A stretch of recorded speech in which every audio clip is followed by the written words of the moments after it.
네, 편히 앉으시 바랍니다. 예수 그리스도 이름으로 하나님의 말씀 증가하겠습니다. 우리 다 같이 오늘 이 시간 주님께서 주시는 말씀 요한복음 7장에 있는 말씀 같이 보시겠습니다. 요한복음 7장 37절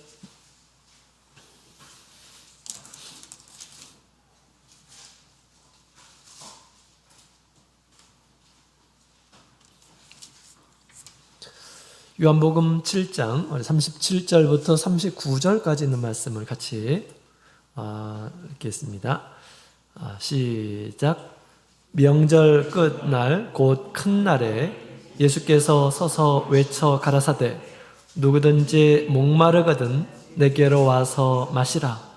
나를 믿는 자는 성경의 이름과 같이 그 배에서 생수의 강이 흘러나리라 하시니 이는 그를 믿는 자의 받을 성령을 가르쳐 말씀하신 것이라. 예수께서 아직 영광을 받지 못하신 거로 성령이 아직 저희에게 계시지 아니하시더라. 아멘. 할렐루야. 네, 반갑습니다. 예수님의 이름으로 환영합니다. 복된 안식일을 주신 우리 하나님께 감사드립니다. 우리 몸과 마음을 구별해서 우리 하나님께서 주실 온전한 축복을 누리시는 안식일이 되기를 원합니다. 자, 우리 성령은 우리 하나님께서 보내심을 받은 영으로서 이 땅 가운데 참 교회를 세우시고 또 사람으로 하여금 거듭나게 하시는 그런 일을 합니다. 또한 우리 성령은 우리 성도들의 각 심령 가운데 늘 함께해서요, 여러 가지 우리 가운데에서 여러 가지 일들을 하는데 그동안 우리가 성령이 비둘기같이 역사하시고 또 바람같이 역사하시고 불과 같이 역사하시고 기름과 같이 인과 같이 우리 가운데에서 역사하신다라는 것을 같이 살펴보았습니다. 자, 오늘 이 시간에는 우리 강물과 같이 역사하는 성령의 역사를 함께 살펴보고요. 그러한 역사가 우리 심령 가운데 충만하기를 간절히 소망하며 기도했으면 좋겠습니다. 자, 오늘 본문의 내용을 보게 되면 우리 명절 큰 날, 곧 끝날에 예수님께서 많은 사람들을 향해서 우리 하나님을 믿는 이스라엘 모든 사람들을 향해서 이렇게 말씀하시죠. 누구든지 목마르거든 내게로 와서 마시라 라고 그렇게 말씀하셨습니다. 왜 이런 말씀을 예수님께서 하셨을까요? 자, 이 명절 끝날이라는 것은 우리 7장 2절에 있는 말씀을 보게 되면 초막절에 대한 그런 내용입니다. 초막절. 8일 동안 지키는 거죠. 왜 지킬까요? 초막을 짓고 천막, 텐트 뭐 이런 것을 짓고 지금으로 얘기하면 옛날에는 풀을 잘라가지고 이렇게 움막처럼 짓고 거기에서 일주일 동안 이 기념을 하면서 또 하나님께 경배하도록 그렇게 명령하셨습니다. 그래서 이스라엘의 7대 절기, 명절이 있는데 이 중에서 3대 절기 중에 하나가 바로 초막절, 또 장막절이라고도 하죠. 추수를 다 꺼내놓고 하나님 앞에 와서 감사하면서 드리는 그런 절기였습니다. 초막을 만들어서 지어서 거기 있으면서 하나님께 경배하라고 그랬는데요. 이것은 이스라엘 백성들이 이전에 애굽에서 나와서 광야 생활, 초막 생활을 한 것을 기념하게 하기 위해서 하나님께서 이렇게 명하셨고요. 또 한편으로는 우리 인생이 이 세상에서 마치 나그네와 같이 초막같이 사는 것이다 라는 것을 일깨워주기 위해서 하나님께서 초막절을 제정하시고 이것을 하나님의 백성들에게 지키라고 말씀을 하신 것입니다. 우리 인생이 도대체 무엇인가 라는 것을 깊이 깨닫도록 하기 위해서 하나님께서 직접 우리에게 주신 것이었죠. 근데 당시 이스라엘 백성들이 초막절을 지킬 때 이제 초막에 거하면서 매일 저 실로암 못에 가서 연못에 가가지고 물을 길어가지고 저 성전, 실로암 못에서 성전이 약 350m 정도 되는데 물을 길어서 성전에서 붓는 그런 의식을 매일처럼 했다고 합니다. 매일매일. 하나님께서는 그냥 초막을 짓고 거기에서 있으면서 서로 이웃들과 같이 먹을 것을 나누면서 또 때가 되면 성전에 와서 제사 드리고 이제 그렇게 하라고 하나님께서는 말씀하셨는데 이스라엘 백성들은 거기에다가 물을 깃는 그러한 의식을 행했습니다. 왜 그랬을까요? 그것은 당시 이스라엘 백성들이 광야에 있는 동안 물이 부족했습니다. 그때 우리 하나님께서 필요할 때마다 이 바위에서 반석에서 물을 내서 그들로 하여금 마실 물을 제공해 주었어요. 생명과 같은 그런 물이었죠. 그래서 그것을 기념하기 위해서 반석에서 나온 그런 물을 기념하기 위해서 물을 길렀다라는 것입니다. 그들이 물을 길렀어요. 성전에서 물을 쏟았습니다. 한편으로는 또 어떤 의미가 있을까요? 하나님, 광야에서 이와 같이 반석에서 물이 나와서 우리를 먹였듯이 우리에게 늘 우리의 갈증을 해결하는 그런 물을 채워주십시오. 라고 그렇게 하나님께 소망하면서 그런 의식을 하였다라는 것입니다.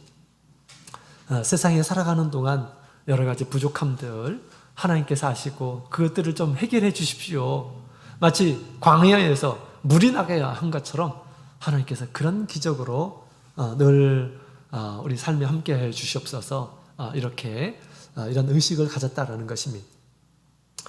물을 주시는 분은 우리 하나님이시죠.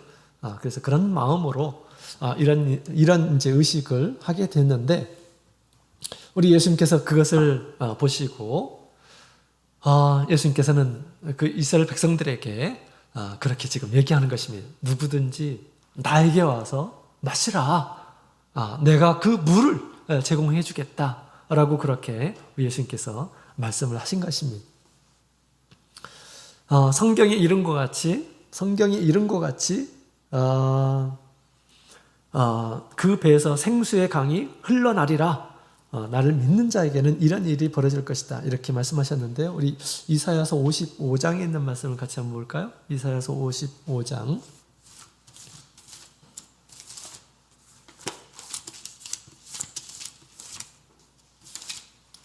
이사야서 55장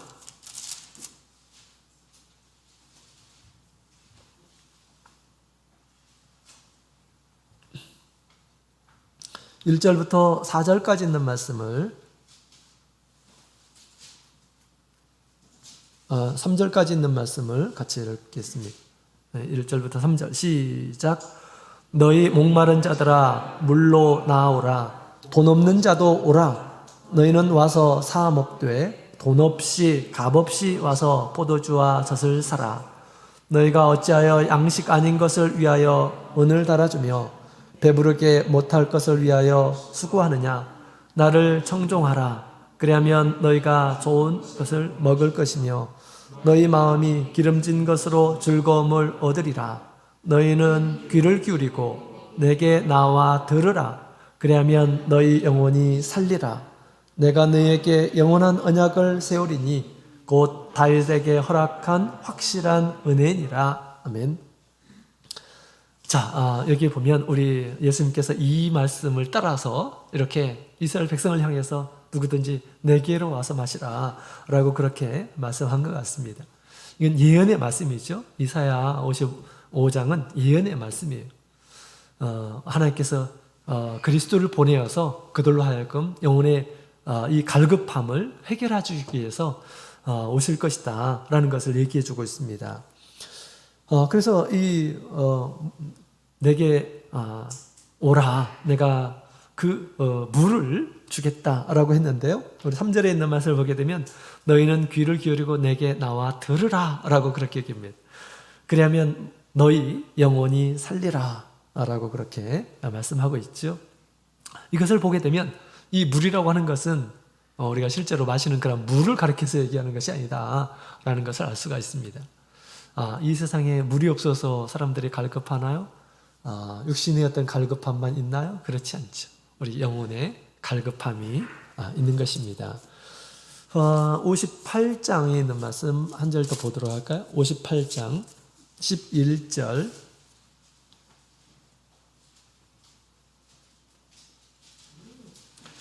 58장 11절에 있는 말씀을 같이 보도록 하겠습니다. 자, 같이 읽겠습니다. 시작. 나 여호와가 너를 항상 인도하며 마른 곳에서도 내 영혼을 만족해 하며 내 뼈를 경곡해 하리니 너는 물된 동산 같겠고 물이 끊어지지 아니하는 샘 같을 것이라. 아멘. 우리 하나님께서 물을 주시게 되면 그 물이 우리 가운데서 사라지지 않을 것이다. 샘물과 같이 계속해서 나오게 될 것이다 라고 그렇게 이야기를 하고 있죠. 우리 하나님께서 우리 인생의 갈급함을 잘 알고 계십니다. 우리 육신의 부족함, 또 우리 영혼의, 우리 심령에 느끼는 그런 갈급함을 잘 알아요. 왜냐하면 우리 하나님이 사람을 만들었기 때문에 그런 것이죠. 또 사람이 범죄한 이후에 하나님을 떠났습니다. 하나님을 떠난 이런 사람들은 우리 인생의 어떤 하나님께서 이런 것들을 이제 채워주지 못하기 때문에 이 하나님을 떠난 이런 사람들은 마음속에 어떤 공허함이 있습니다. 또 외로움이 있고요, 고독이 있고요, 그 다음에 불안함, 걱정 이런 것들이 늘 있습니다. 그래서 하나님을 떠난 이런 사람들을 보게 되면 그 공허한 마음을 뭔가로 채우기 위해서 굉장히 애쓰는 그런 모습을 보게 됩니다. 그래서 우리 가인의 후손들은, 하나님을 떠난 가인의 후손들은 어떻게 합니까? 세상에서 어쨌든지 세상의 소유로 그것을 채우고자, 그 공허함을 채우고 고독함을 채우고 또 장래에 대한 어떤 불안함, 하나님께서 그것들을 모두 이렇게 우리의 심령 가운데서 그것들을 해결해 주시면 그런 마음이 없는데, 하나님을 떠난 이런 사람들은 그런 마음이 있어요. 불안하고 두렵고 외롭고 그렇습니다. 그런 것들을 해결하기 위해서 열심히 세상에서 일하죠. 그래서 많은 육충의 조상들도 생기고 세상에서 맛있는 이런 고기로 자기를 채워보려고 하는 것이고요. 또 집을 지어가지고 그것으로 유한거리를 삼으려고 하는 것이고요. 또 뭐 수금과 통소를 짓는 그러한 사람이 되었습니다. 여러분, 수금과 통소 성경에 많이 나오는데 이것은 믿는 사람이 만드는 게 아니에요. 처음에 이 가인의 후손들이 만들었어요. 믿지 않는 이라는 사람들이 만드는 겁니다. 왜 그랬을까요? 그런 세상의 어떤 음악으로 자기 마음을 위로하려고 하는 것입니다. 악기를 가지고 자기의 심령을 위로하기 위해서 그렇게 만든 거예요. 우리는 그러한 목적으로 우리가 뭐 악기를 하고 그러지 않죠. 믿지 않는 이런 사람들, 오히려 믿는 사람들보다 더 막 이런 쪽으로 발전되어 있습니다. 왜? 그 공허한 그 심령을 채우고 그 다음에 위로를 얻기 위해서 그런 것들을 만드는 것입니다. 그죠? 또 기계를 만들어서 이렇게 날카로운 그런 기계를 만들어가지고 전쟁을 준비하고 자기를 지키고 안전한 성을 만들고 그런 것이죠. 하나님을 떠난 이런 사람들 이와 같이 그런 이 불안함, 그 고독, 그 두려움, 그 공허함을 채우기 위해서 세상에 많은 것들을 사용을 하고 또 소유하려고 하고 그것을 자기 자신을 지키려고 하는 것입니다. 근데 그것으로 지킬 수 있을까요? 지킬 수 없습니다. 지진이 한번 일어나게 되면 어떻게 됩니까? 다 사라지죠. 그렇습니다. 세상에 있는 것으로는 자기 자신을 어떻게 채울 수가 없습니다. 심령의 공허함을, 그 갈급함을 채울 수 없는 것입니다. 요한복음 4장에 있는 말씀을 보게 되면 한 여인이 나오는데요. 사마리아 여인이라고 하죠. 이 여인도 세상에서 어떻게 하면 나의 그 공허한 심령을 채워볼까, 결혼을 잘하면 되겠지, 이런 생각을 아마 한 것이 아닐까 하는 생각이 들어요. 남편만 잘 만나면 나는 이제 꽃길을 걷겠다. 나는 이제 인생의 참된 행복을 찾을 수 있겠구나. 이런 생각을 한 것 같아요. 근데 남자와 결혼했는데 그게 그렇게 채워질까요? 채워지지를 못했습니다. 그래서 또 다른 사람하고 결혼하고 또 다른 남편을 두고 또 다른 남편을 두고 했는데 그것이 채워지지 않았어요. 또 이 갈급함이 와서 이제 물을 기르기 위해서 이제 우물가로 나왔을 때 우리 예수님께서 그에게 그 심령의 공고함, 또 그 육체적인 어떤 갈급함을 해결해 주기 위해서 주님께서 말씀하셨죠. 내가 너에게 그 다함이 없는 그런 영생의 샘물을 내가 너에게 주겠다라고 그렇게 우리 주님께서 그렇게 말씀하셨죠. 세상 사람들이 세상의 어떤 것으로도 그 심령을 채울 수 없음을 주님께서 그렇게 말씀을 하신 것입니다. 자, 우리 농경사회에서 우리 큰 강물은 큰 축복과 같은 것이죠. 자, 그래서 우리 예수님께서 지금 우리 내게 와서 마시라 라고 그렇게 말씀하셨는데, 예수님께서 주실 그 물, 예수님께서 주실 이 샘물에 대해서 그렇게 지금 우리 사마리아 여인에게도 그렇게 말씀하셨는데, 이 물은 어떤 것일까요? 요한복음 우리 아까 7장에 있는 말씀을 보게 되면 이것은 예수를 믿는 자에 받을 성령을 가리켜서 말씀하신 것이다 라고 그렇게 이야기를 하고 있습니다. 성령이 우리 심령 가운데 참된 그 갈급함을 해결해 주는 것이다 라고 이렇게 예수님께서 말씀하신 것이다 라는 것입니다. 사마리아 여인에게도 약속한 이 샘물은 바로 성령을 가리켜서 얘기한다라는 것이죠. 그래서 이 성령은 우리 심령 가운데서 강물과 같이 역사한다 이렇게 말을 할 수가 있는 것입니다. 내 배에서 강물처럼 흐를 것이다 라고 그렇게 주님께서 말씀하고 있는 것입니다. 자, 이 강물이라고 하는 것은 옛날에 농경사회에서 굉장히 중요한 수단이었습니다. 이 강물은 큰 축복이었어요. 그래서 고대 문명의 어떤 발상지를 보게 되면 거기에 큰 강물이 있습니다. 그 강물에서 모든 인간들이 모여 살면서 많은 어떤 이제 그 문명이 이렇게 시작된 것을 보게 됩니다. 그래서 큰 도시가 있는 데는 다 그렇게 큰 물줄기가 있어요. 물이 있어야지 사람들이 사는 것이죠. 물이 있어야지 어떤 농업 이런 것들을 이렇게 제대로 발전시킬 수 있게 되고요. 또 많은 그러한 먹을 것들이 이제 생산이 되어서 사람들이 많이 모여서 살 수 있는 것입니다. 한국에도 한강이 있죠. 우리 서울에도 한강이 있습니다. 자, 그래서 끊어지지 않는 그런 물, 이것은 마치 생명이 그런 것 같다라고 그렇게 말할 수가 있습니다. 영적인 하나님의 축복도 마찬가지입니다. 영적인 하나님의 축복도 마치 시편 1편 1절에 있는 말씀을 보게 되면 복 있는 이란 사람이 누구냐? 복 있는 사람은 마치 시냇가에 심은 나무와 같다라고 그렇게 이야기를 하고 있습니다. 시냇가에 심은 나무. 저 사막 한가운데 심어진 나무는 복 있는 인생이 아닙니다. 복 있는 우리 나무가 아니죠. 시냇가에 이렇게 심겨져서 언제든지 풍족하게 물을 흡수하고 영양가를 흡수하고 점점점 자랄 수가 있게 되는 것이죠. 그렇습니다. 그래서 옛날에 이 강물이라고 하는 것은 큰 축복의 상징이다 이렇게 말을 할 수가 있습니다. 자, 그런 것처럼 우리 성령은 우리 심령 가운데에서 강물과 같이 우리의 어떤 심령에 큰 기쁨과 만족을 주는 그런 역사를 우리 가운데에서 하게 된다라는 것을 얘기해 주고 있는 것입니다. 내게 와서 마시라. 내가 주겠다라고 예수님께서 말씀을 하셨습니다. 자, 그렇다면 우리 성령이 우리 심령 가운데서 우리 샘물과 같이 또 강물과 같이 우리 가운데서 역사하게 되면 어떤 일들이 벌어질까요? 어떤 일들이 벌어질까? 자, 우리 에스겔 47장에 있는 말씀을 보게 되면 좀 자세하게 이 부분에 대해서 기록이 되어 있습니다. 에스겔 47장에 있는 말씀을 같이 볼까요?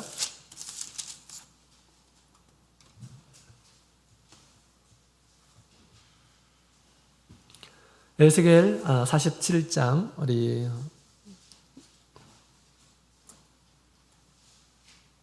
1절에 있는 말씀을 같이 읽겠습니다. 1절 같이 읽겠습니다. 시작. 그가 나를 데리고 전문에 이르시니 전에 전물이 동을 향하였는데 그 문지방 밑에서 물이 나와서 동으로 흐르다가 전 우편 제단 남편으로 흘러내리더라. 아멘. 지금 에스겔에게 하나님께서 성전의 모습을 보여주십니다. 성전의 규모에 대해서. 그런데 이 성전은 실제로 그렇게 만들어진 그러한 성전이 지금까지 역사적으로 없었습니다. 헤롯 성전도 이와 같이 똑같이 만들어진 것이 아니에요. 그래서 이 에스겔에 나와 있는 그러한 성전은 아주 이상적인 형태의 성전입니다. 이 세상에 출현하지 않은 이상적인 형태의 성전입니다. 히브리서에 있는 말씀을 보게 되면 우리 참된 성전이 있는데 그것은 하늘에 있다라고 그렇게 이야기를 하고 있습니다. 그 하늘에 올라가신 분이 바로 예수님이시다. 거기서 대제사장의 역할을 하시는 그 역할을 지금도 하고 계신다. 이렇게 표현하고 있는데요. 어쨌든 우리 에스겔서 우리 47장에 있는 말씀을 보게 되면 이제 그 하나님께서 이상 중에 보여주신 이 성전에서 어떤 일이 벌어지는가를 우리에게 보여주고 있는데 그 성전에서 물이 흐르더라라고 그렇게 이야기하고 있습니다. 자, 이 물이 이제 나오는데 물이 이게 처음에는 성전에서 나올 때는 졸졸졸 흘렀겠죠. 그 졸졸 흐르는 그런 물이 점점 이제 멀리 가면서 이것이 시내가 됩니다. 시내. 그 다음에 그것이 더 큰 강을 이루고요. 그 다음에 나중에는 아주 큰 강물을 이루게 됩니다.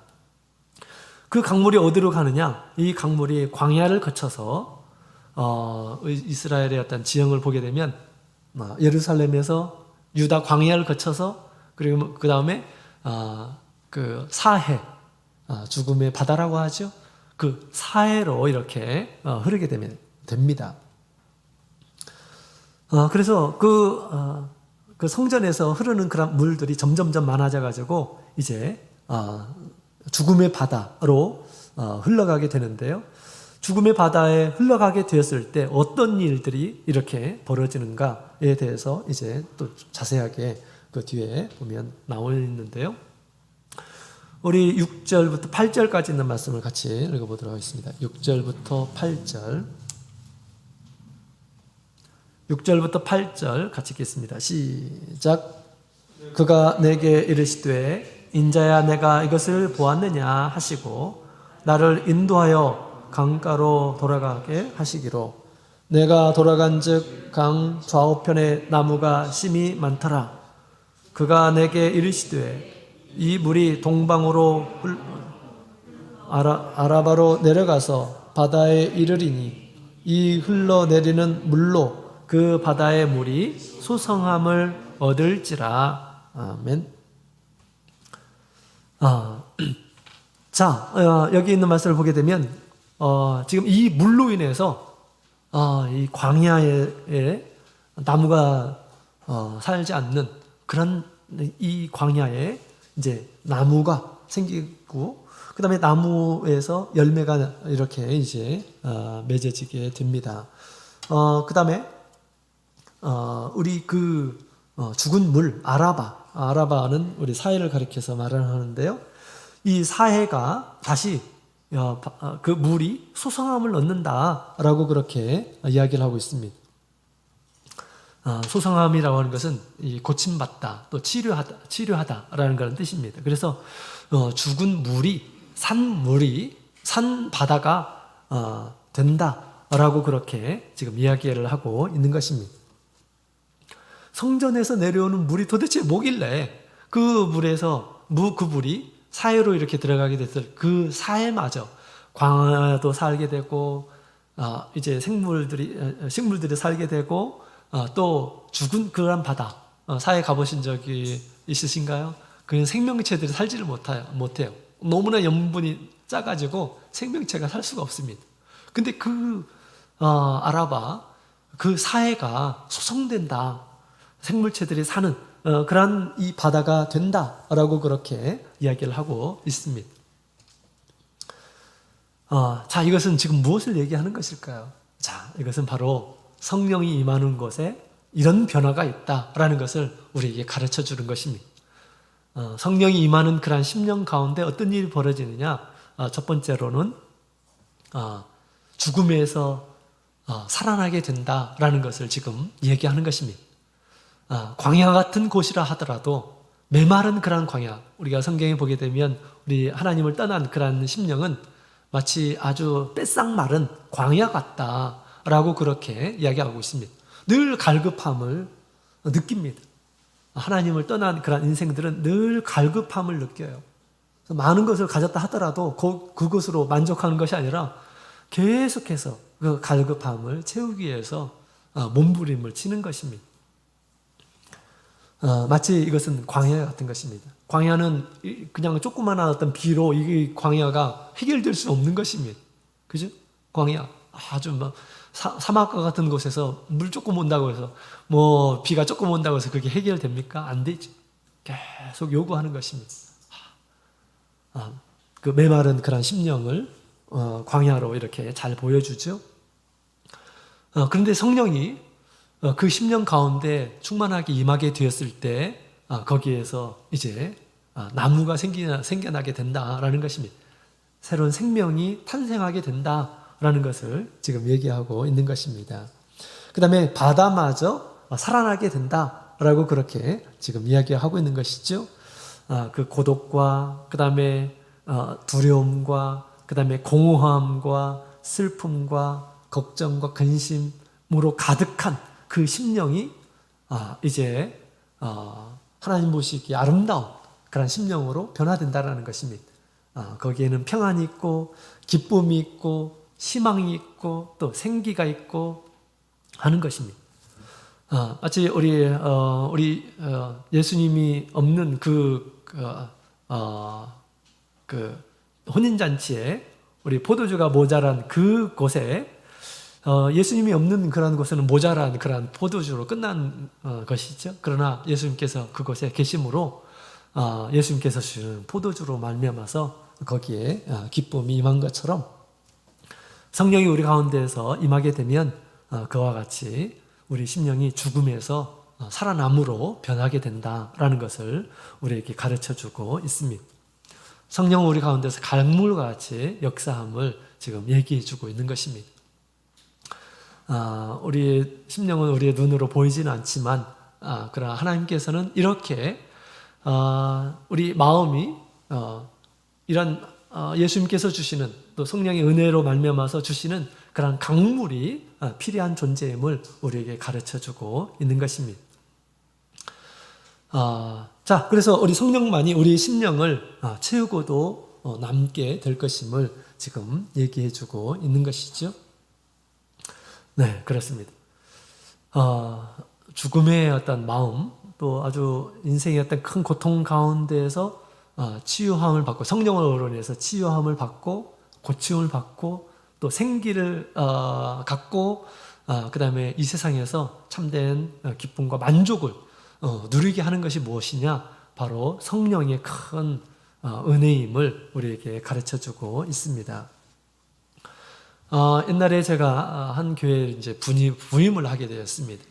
그때 이제 그 한 가정이 있는데 그 가정에 이제 전도가 이렇게 이제 교회에 됐습니다. 그렇다고 해서 뭐 세례를 받고 성령을 받은 것은 아닌데 교회에 이제 막 나오기 시작했어요. 이제 권유로 교회에 나오게 된 거죠. 근데 이제 목자님께서 다른 곳으로 가신다고 하니까 이제 새로운 목자님하고 이렇게 이제 또 이제 마음을 맞춰야 되고 그래야 되잖아요. 이제 해야 되잖아요.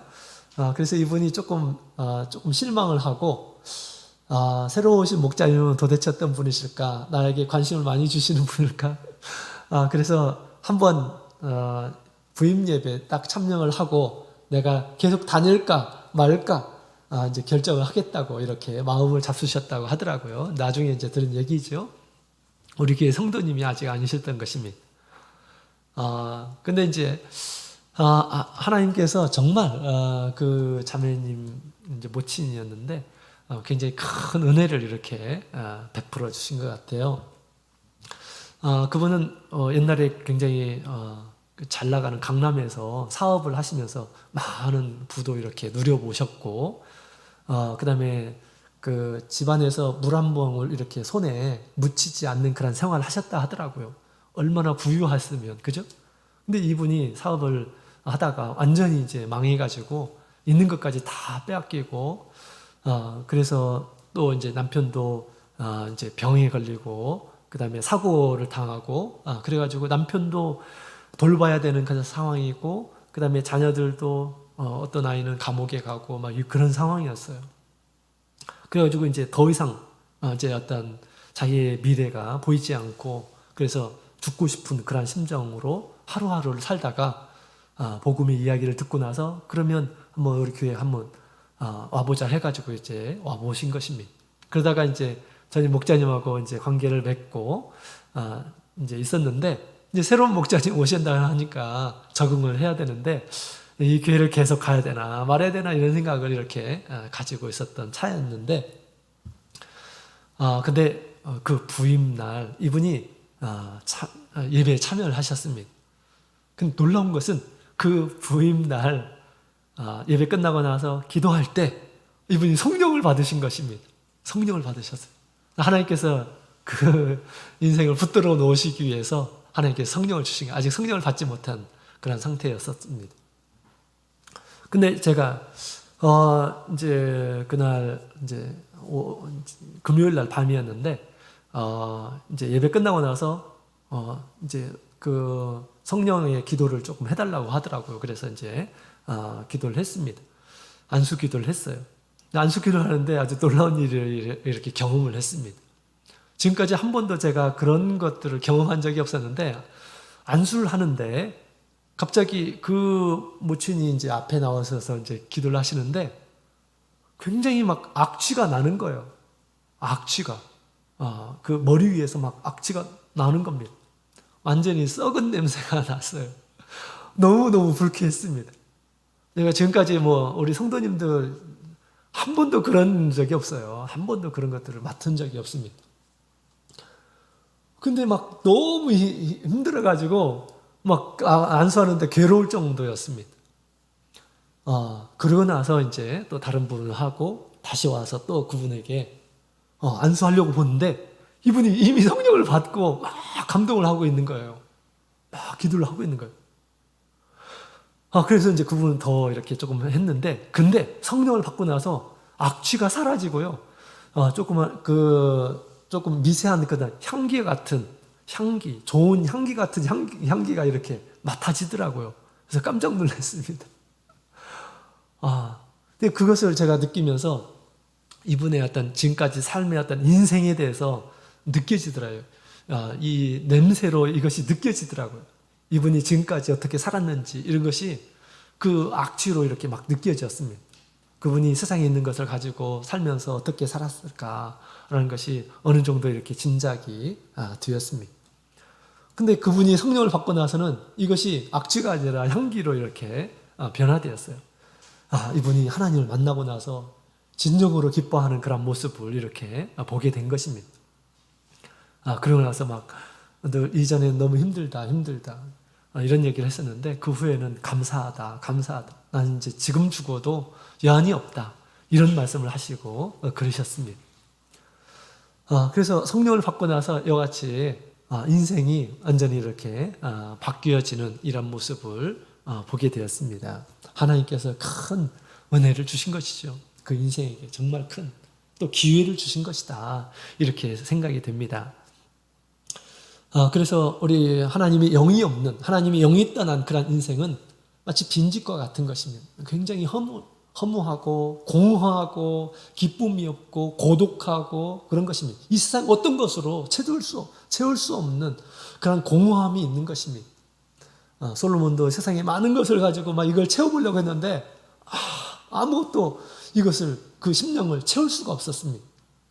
사마리아 여자도 결혼 잘하면 될 것 생각하는데 우리 자매님들 남편 만족하십니까? 우리 그렇지 않아요. 사람이 그 심령을 다 어떻게 해결해 줄 수가 없습니다. 채워줄 수가 없어요. 남편도 채워줄 수 없습니다. 아내라고 채워줄 수 있나요? 아내라고 채울 수 있는 것이 아닙니다. 세상의 어떤 것으로도 그 마음의 공허함을 채울 수 없습니다.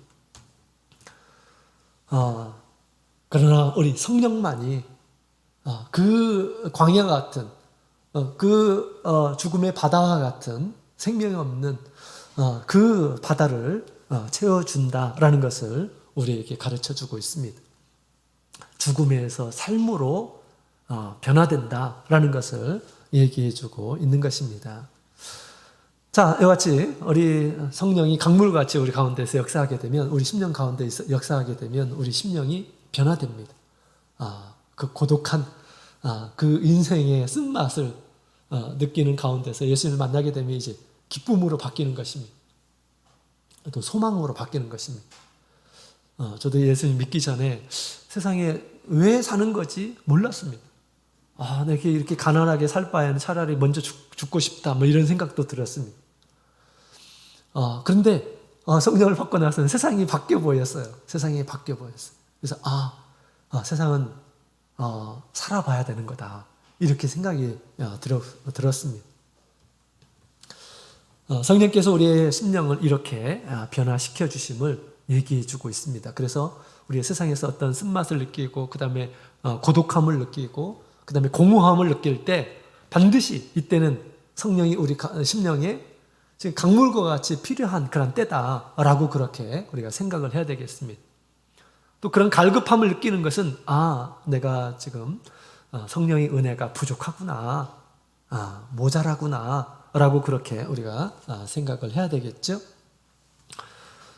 자, 이와 같이 우리 성령이 강물과 같이 우리 가운데서 역사하게 되면 죽음에서 삶으로 변화된다라는 것을 얘기해 주고 있습니다. 자, 그 다음에 우리 9절에 있는 말씀을 같이 읽어볼까요? 9절.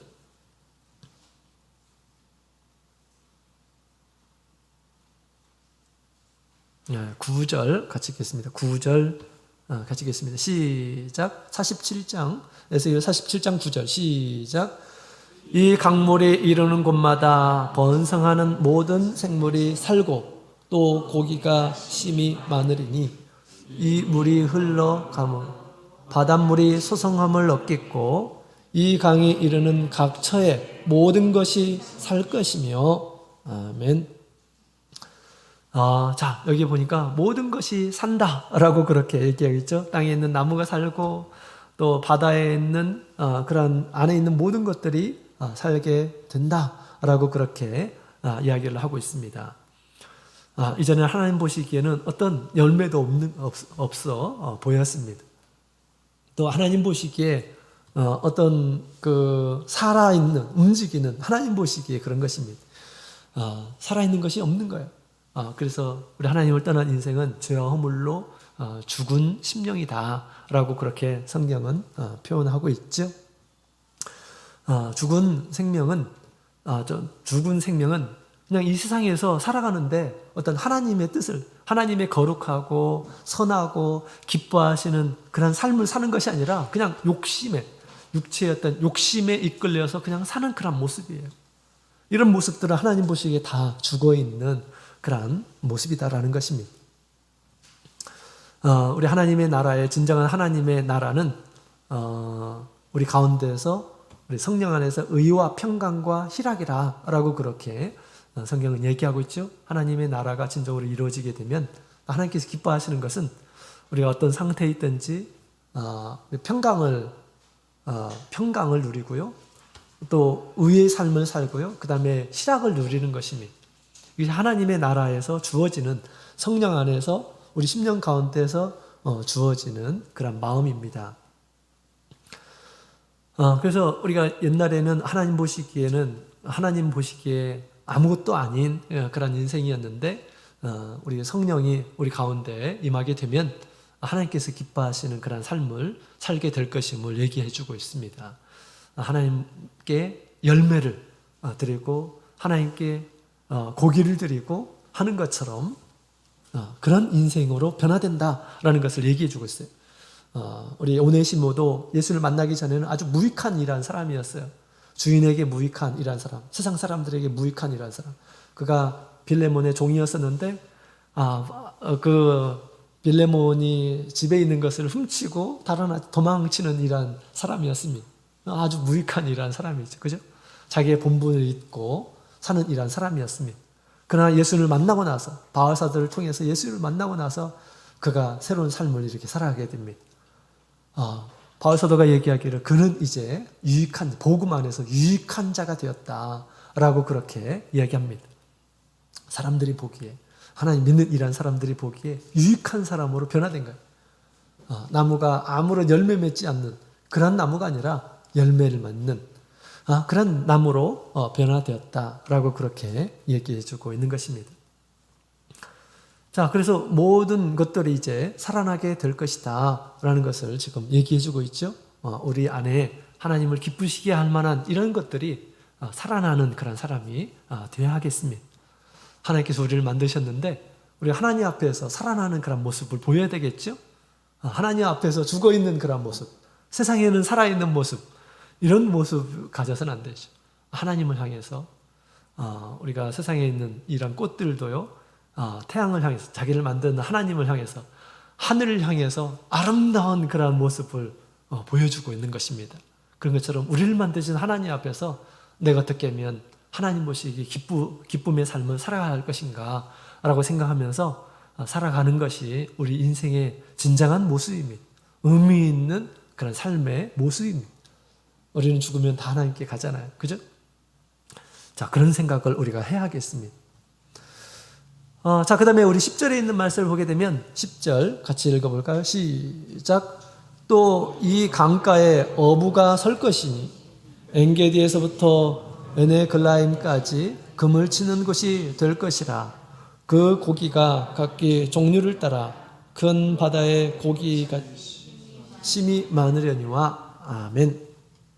자, 여기 보게 되면 이제 어부들이 많게 될 것이다. 그래서 이 이제 강이 이제 이 사해가 완전히 살아났죠. 그래서 막 큰 고기들이 많이 이렇게 이제 번성을 하게 되었습니다. 그러니까 당연히 어부들이 많이 이렇게 있는 거죠. 어부는 고기를 수확하는 자입니다. 고기를 거두는 자예요. 그죠? 생명을 거두는 자입니다. 생명을 거두는 자. 그래서 우리 예수님께서 제자를 세우는 것이 왜 세우셨습니까? 고기를 잡는 일한 사람이 아니라 사람을 낚는 어부가 되기 위해서 우리 예수님께서는 제자들을 세우셨어요.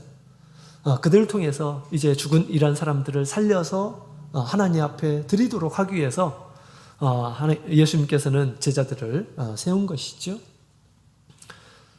그래서 진정한 그런 수확을 할 수 있도록 하기 위해서 우리 주님께서는 이 제자들을 부르신 것입니다.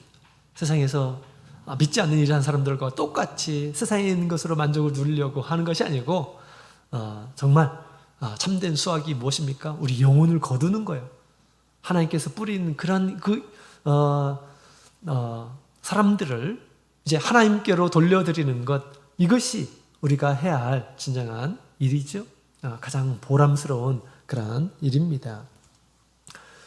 그래서 어부들이 많게 될 것이다 라고 그렇게 얘기하죠.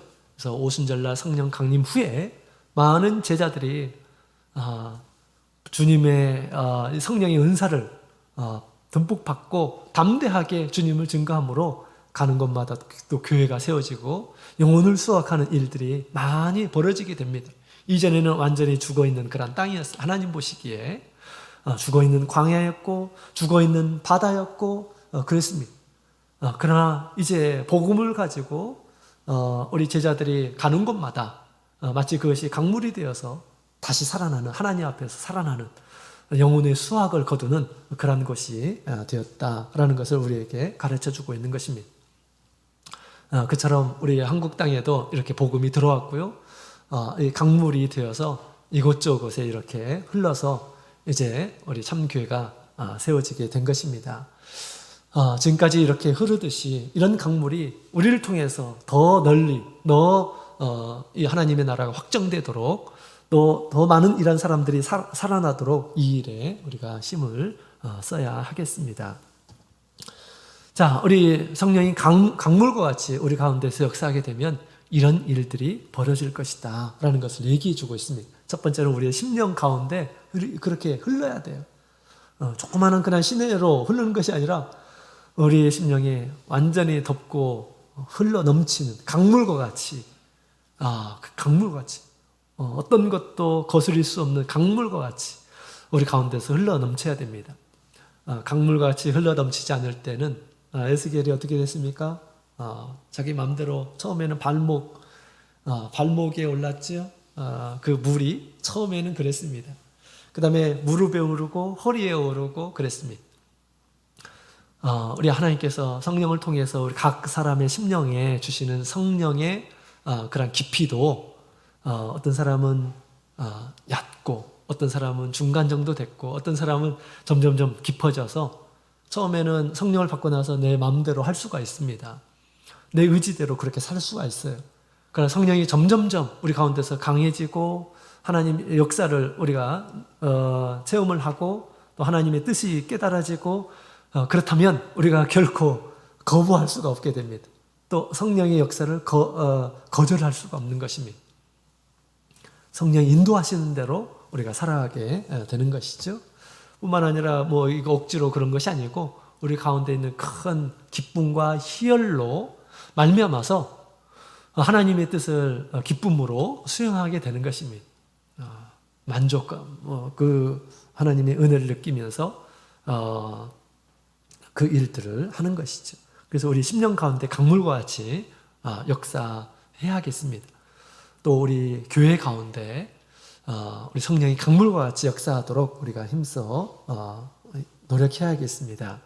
자, 그런데 우리 11절에 있는 말씀을 보게 되면 성령이 역사하지 않는 심령이 있다라는 것을 우리에게 경고하고 있습니다. 자, 11절에 있는 말씀을 같이 읽어볼까요?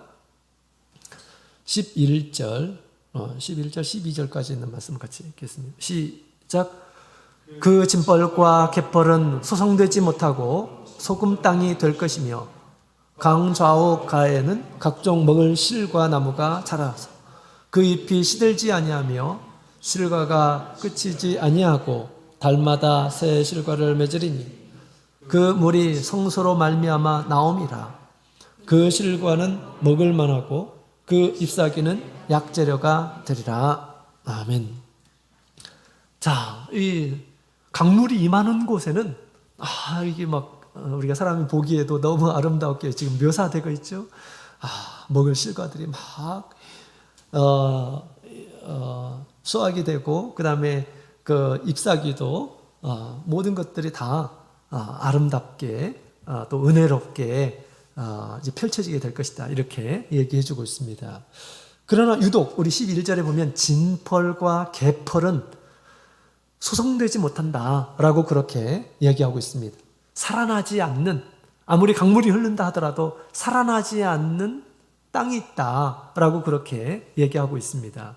그것이 뭐냐? 진펄과 개펄이에요. 진펄과 개펄. 그 진펄과 개펄과 같은 심령을 가져서는 안 된다라는 것을 얘기해 주고 있습니다. 진펄과 개펄은 성령의 역사가 미치지 못하는 곳입니다.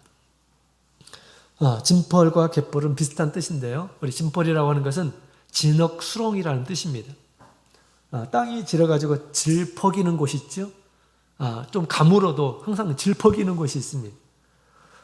수렁이라고 하죠. 그 다음에 갯벌이라고 하는 것은 물 웅덩이, 다시 말하면 물이 빠지지 않는 곳이 있어요. 물이 빠지지 않는 곳. 거기는 늘 거기에 수분이 있습니다. 그래서 강물이 이렇게 흐른다 하더라도 거기에 들어가지를 못하게 되는 것입니다. 그렇죠? 광야는 물이 이렇게 흐르게 되면 물을 흡수합니다. 모래, 흙 이런 것들이 흡수를 해요. 그 강물을 흡수를 합니다. 땅이 흡수를 해서 많은 나무들을 살게 하는 것이죠. 그런데 진펄과 갯벌은 강물이 흐른다 하더라도 그 강물을 흡수하지 못한다라는 것입니다. 흡수가 안 돼요. 진펄과 갯벌은. 그래서 진펄과 갯벌은 수송되지 않는다라고 그렇게 얘기하고 있습니다. 그래서 우리 사회 주변에 보게 되면 진흙 웅덩이 이런 것이 있었습니다. 실제로 소금이 이렇게 두텁게 쌓이면서 그 진흙이 있는 그런 웅덩이들이 있었다라는 것입니다. 이런 웅덩이에는 성령의 역사가 임하지 않는다라는 것을 얘기해 주고 있습니다. 이것은 무엇을 의미하는 것일까요? 이것은 하나님의 은혜를 거절하는 그런 심령을 가리켜서 지금 얘기하는 것입니다.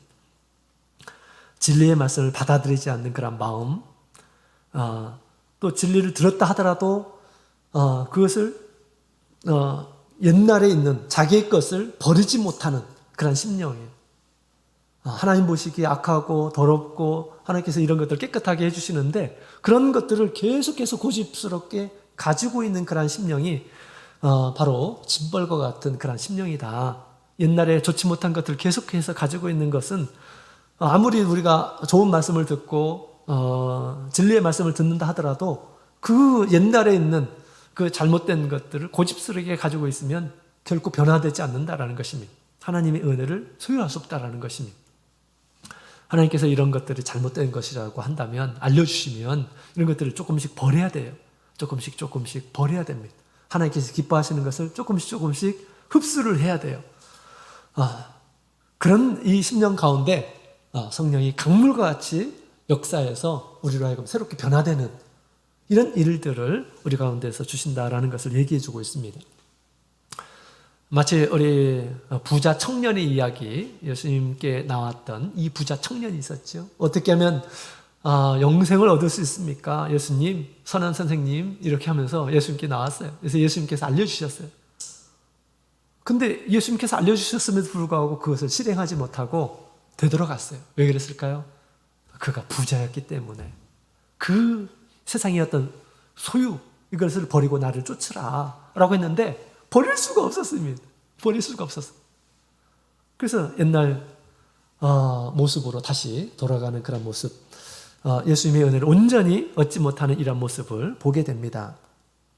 이처럼 자기의 생각을 버리지 못하게 되면 나쁜 그런 생각, 우리 예수님을 온전히 받아들이고자 하는 그런 마음이 없다고 한다면 성령이 우리 가운데서 강물과 같이 역사할 수 없음을 얘기해주고 있는 것입니다. 자, 우리 성령은 강물과 같아서 우리 메마른 그러한 심령을 촉촉하게 적셔주고 우리로 하여금 새로운 인생을 살도록 기쁨의 인생, 만족의 인생, 이 세상의 어떤 것도 우리 심령을 만족시킬 수 없다고 그랬는데 그러나 성령만큼은, 성령의 은혜만큼은 우리에게 차고 넘치게 이렇게 채워주실 수 있는 그런 분이십니다. 자, 이 성령이 우리 예수님께서 주신다고 이렇게 말씀을 하셨고요. 실제로 그렇게 성령이 임했습니다. 그죠? 자, 우리 계시록 22장에 있는 말씀을 같이 볼까요? 계시록 22장. 자, 성령의 강물이 어디에 있는지 우리에게 잘 알려주고 있는데요.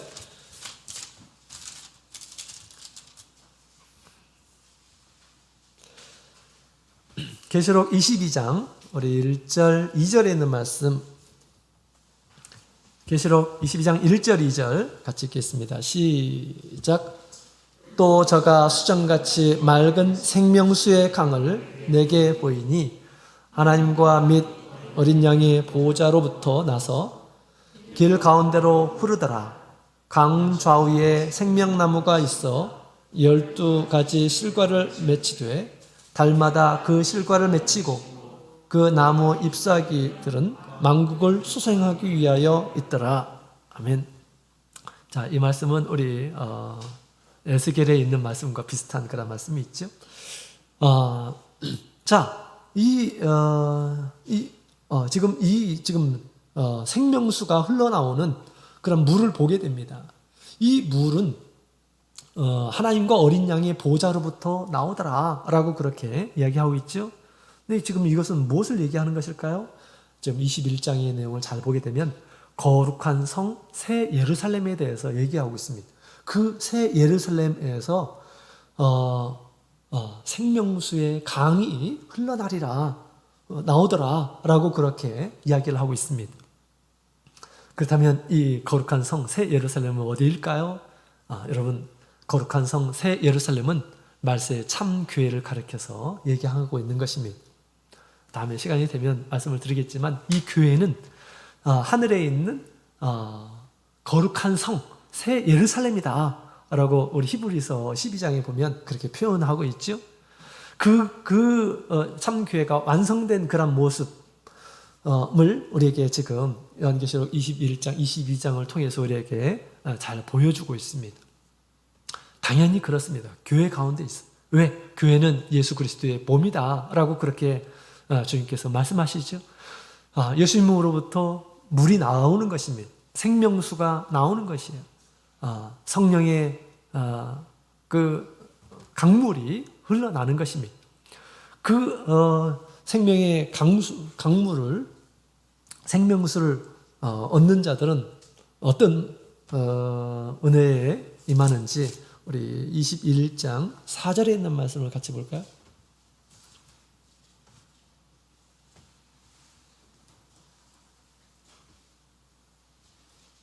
자, 같이 읽겠습니다. 시작. 모든 눈물을 그 눈에서 씻기심에 다시 사망이 없고 애통하는 것이나 곡하는 것이나 아픈 것이 다시 있지 아니하리니 처음 것들이 다 지나갔음이로라. 아멘.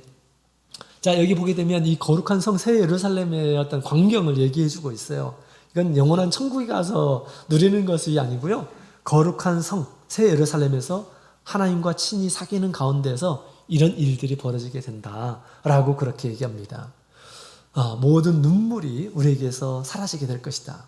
성령이 우리의 심령에 강물과 같이 역사하게 되면 이런 일이 벌어진다라는 것입니다.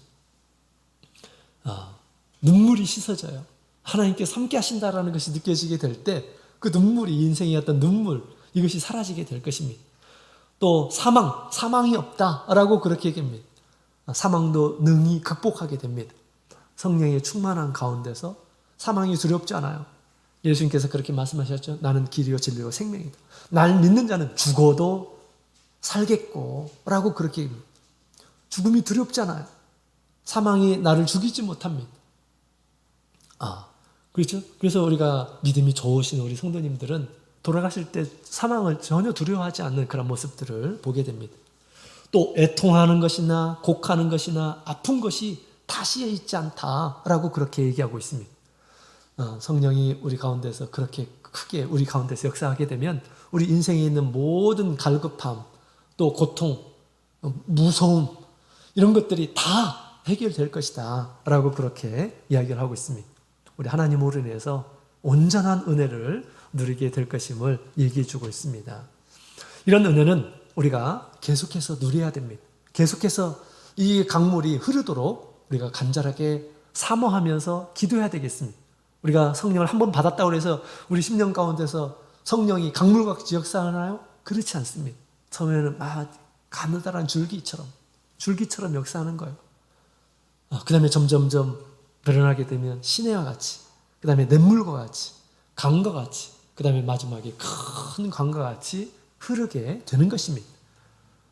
성령을 한 번 받았다고 해서 그냥 나는 그런 것이 완전하다 이렇게 생각해서는 안 됩니다. 이 강물과 같은 그런 역사가 끊임없이 흐르도록 우리가 하나님 앞에 간구하고 또 점점점 우리 가운데 있는 성령이 임하지 못하는 그런 그 마음들이 있습니다. 그 마음들을 버려야 되겠죠. 그래야지 성령이 우리 가운데서 온전하게 이루어서 성령이 주시는 놀라운 그런 은혜와 기쁨과 만족을 우리가 느낄 수 있으리라 그렇게 생각이 됩니다. 이런 성령의 은혜가 강물과 같이 내 심령에서 임할 수 있도록 실개천과 같이 임해서는 안 되지. 강물과 같이 큰 강물과 같이 임하게 하여 주시옵소서. 그래서 이렇게 기도하면서 주님의 은혜를 구하시는 우리 모든 성도님들 되시기를 원합니다. 다시 묵도드리겠습니다. 할렐루야. 아멘. 찬송가 233장